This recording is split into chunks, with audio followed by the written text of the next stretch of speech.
Bonjour. Qu'est-ce qui se passe ce matin à Gourdon? C'est atelier peinture? C'est ça. C'est atelier peinture convivial pour se rassembler en réaction au 49.3 et à la réforme des retraites dont on ne veut pas. Et donc c'est réfléchir ensemble, discuter, débattre et se rassembler pour créer et recréer du lien et être plus fort ensemble. Alors en dehors du lien, il faut créer de la politique, parce que c'est la politique qui nous gouverne, et si on n'en fait pas, qu'est-ce qui se passe? Si on n'en fait pas, on laisse les décisions, les choix et la gouvernance à ceux qui nous gouvernent, enfin à l'État, alors que normalement c'est la population qui est censée quand même gouverner et qui sait quand même ce qui est bien pour elle. Donc là c'est réinformer et se réemparer de la chose politique. C'est dans la Constitution? Le gouvernement par le peuple? Oui, il me semble. En tout cas, c'est les bases de la démocratie, normalement. Voilà. Et ça n'a pas l'air d'être le cas?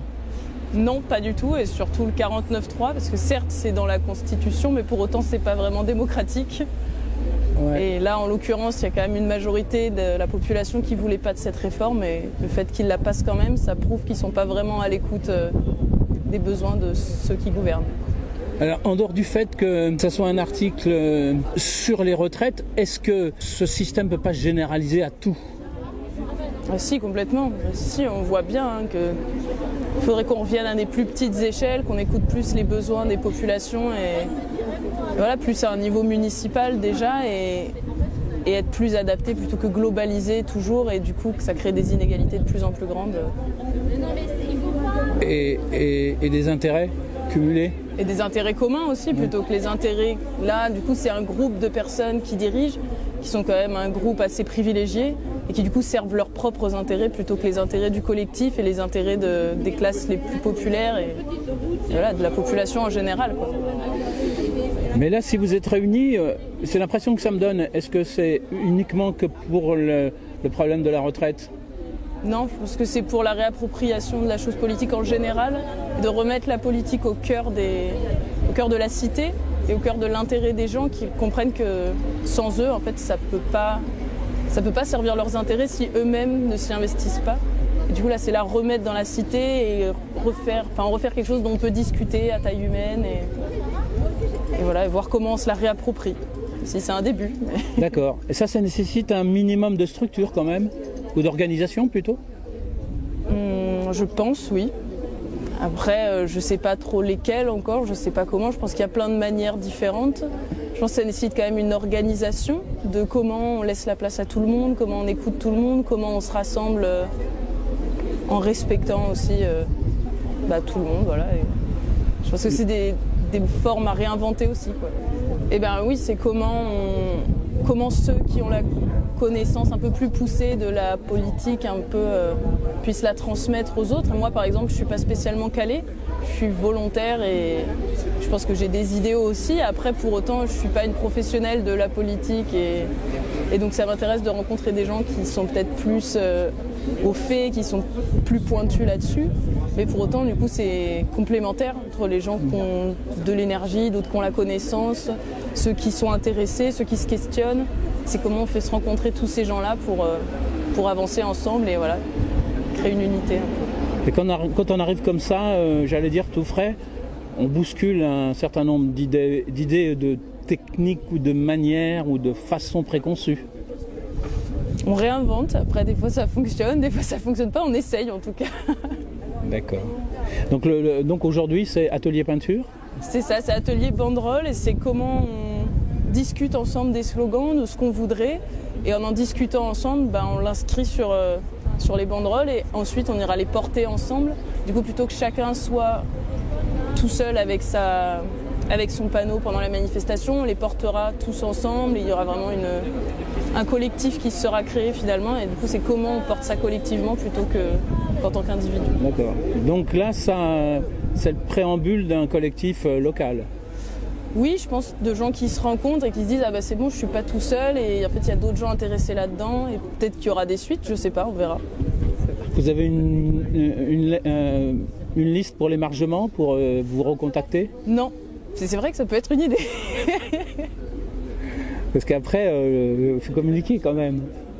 Oui, c'est sûr. Après, là, du coup, on a fait tourner des mails et des prospectus. Et en fait, je crois que ça a quand même pas mal tourné. Et donc, c'est aussi comment on touche le réseau comme ça. Parce qu'une liste, on peut aussi, au bout d'un moment, toucher tout le temps les mêmes personnes. Alors qu'en diffusant comme ça, on va peut-être toucher des nouvelles personnes ou des gens qui vont le recevoir une fois, 2 fois, qui vont pas venir. Puis la 3e, ils viendront. Ton activité aujourd'hui, tu as une activité professionnelle? Je travaille à la MJC de Gourdon. Je suis coordinatrice du pôle environnement. D'accord, tu es sensible au vert, quoi. Voilà, c'est ça. Faire de révolution environnementale sans le social, donc c'est important aussi. La monnaie locale, ça te dit quelque chose? Oui, ça me dit quelque chose. C'est une façon de faire aussi. Je pense qu'il y a plein de façons de faire et à Gourdon, il y en a quand même pas mal. Il y a beaucoup de choses qui se mettent en place et c'est motivant, je trouve. D'accord. Je vais faire une petite visite de l'atelier. Très bien. D'accord. Rappelle-moi ton prénom. Lila. Leïla ou Lila? Lila. Ouais. Comme la fleur. Comme la fleur. C'est ça.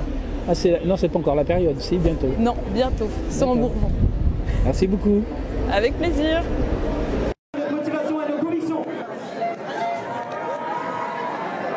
Au contraire, le combat que nous menons ne concerne plus seulement la réforme des retraites, mais la protection de notre démocratie et de notre liberté d'expression.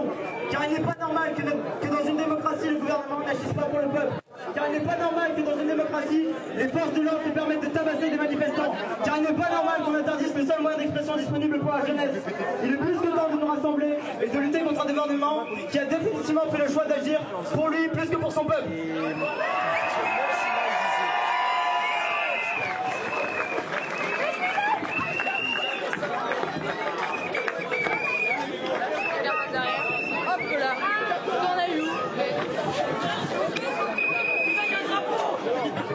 Je rends la parole à mes camarades des syndicats. Mes camarades, ces parents le font, prendre droit au cœur. Bravo! Bravo pour ce lycée qui a le courage. Le courage de s'exprimer. Le courage de s'exprimer face à mon gouvernement. C'est la honte ce qu'on a entendu hier soir.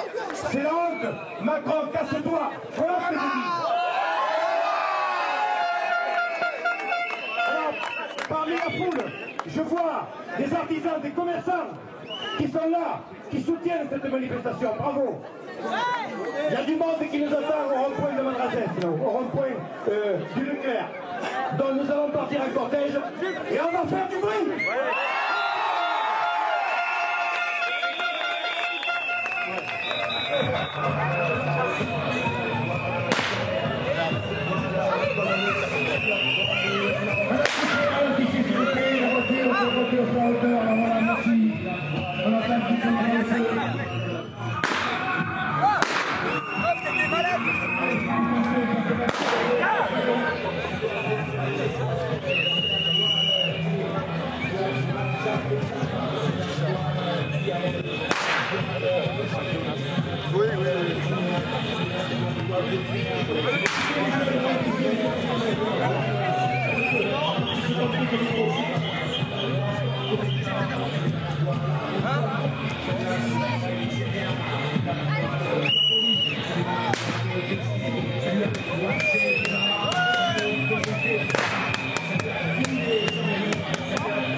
C'est bien les filles. On est la CGT. Tu veux que je te mette sur mes épaules? Arrête, je peux pas poser. Bon, comment on appelle les habitants de Mascla? Les Mascladés. Oh, les Mascladés, ils nous révolutionnent. Hein. Et en plus, non, c'est Fajol. Nous, on est Fajolais. Ah, c'est Fajolais. On est là pour tout faire péter. Exactement, parce que ça commence à faire chier.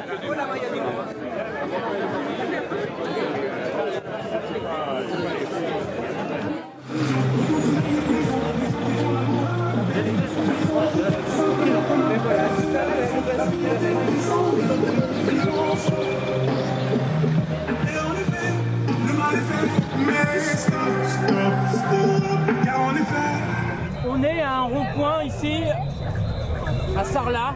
Rond-point de Madrazès. Rond-point de Madrazès. D'accord. Et on vient d'où là? Du lycée près de Cordy. Et ça fait combien de kilomètres? Là, il y a 1,5 km, peut-être 2. 2 kilomètres. Près de 2 km. Près de 2 kilomètres. Et il y avait du monde là? Ah oui. Plus de 2000 personnes. À peu près 2000. Ouais. Et qu'est-ce que vous faites vous dans cette manifestation? On exprime notre refus catégorique de voir une réforme qui nous obligerait à travailler 2 ans de plus. Mais aussi d'une réforme qui commence à casser tout le système social dont on est très attaché et qui date de la libération. Voilà. Cette démocratie sociale, elle est en train d'être mise à mal.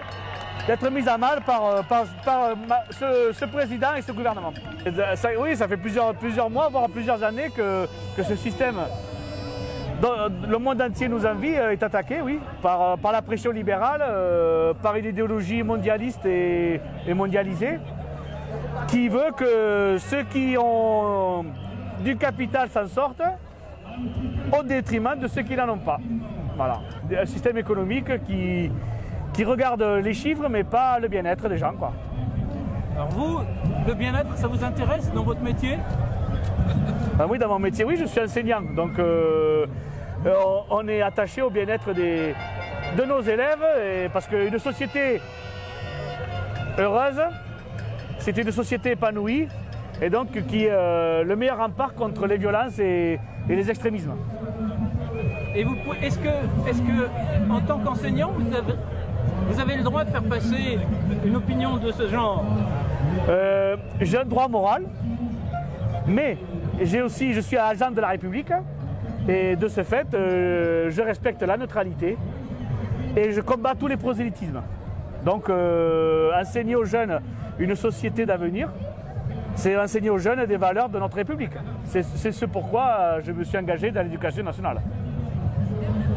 Et quand on va du côté des élèves, les élèves font grève là actuellement? Oui, il y a beaucoup d'élèves qui font grève. Il y a un piquet de grève qui est tenu depuis 3 semaines devant le lycée, où des élèves dorment chaque nuit depuis 3 semaines pour pas que la mairie et les agents municipaux puissent enlever les barricades qui ont été construites. Il y avait ce matin un blocage par des élèves qui se sont assis devant tout le portail pour ne pas rentrer. On manifeste aussi notre mécontentement puisque on voit bien ce qui arrive, on voit bien comment ça se passe et on n'a pas envie de vivre dans cette société qui ne nous fait pas spécialement envie dans le futur. Il n'y a pas que le problème de la retraite là, que vous soulevez? En soi, nous, si on réfléchit pour plus tard, on est aussi concernés par ce problème des 2 ans de plus, puisqu'on n'a même pas encore commencé à travailler, on nous rajoute déjà des années de travail, et puis on voit bien que, comme le disait Christian, cette démocratie à laquelle on tient énormément est mise à mal, et ça nous fait mal, nous aussi, puisqu'on est des enfants de la République. Et puis, je rajoute, vous êtes aussi opposé au projet de service national obligatoire, universel obligatoire. Oui, le SNU qui est très contraignant et surtout très inutile et qui nous oblige à faire des choses dont on n'a pas forcément envie et qui est là pour des raisons qui sont aujourd'hui obsolètes.